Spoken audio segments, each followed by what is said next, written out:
Danes na Gospodarski zbornici Slovenije poteka vseslovensko poslovno srečanje. Srečanje se je udeležilo skoraj 70 predstavnikov slovenskih podjetij, ki iščejo partnerje za nastop na tujih trgih, partnerje, katerim bi znotraj domačega trga lahko prodali svoje izdelke oziroma partnerje za sodelovanje na skupnih projektih. Jaz resnično želim, da bi to vrstna srečanja postala kar tradicionalna.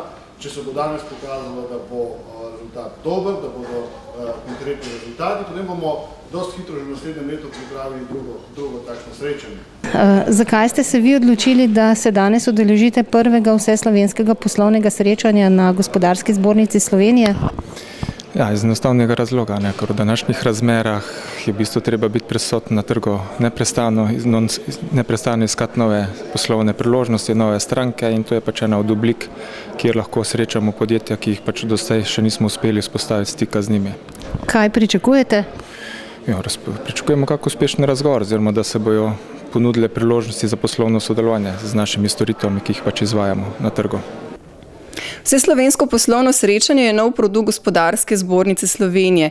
Na idejo smo prišli, ker se vse več podjetij, ki se udeležuje naših delegacij in dogodkov, zanima za sodelovanje s slovenskimi podjetji.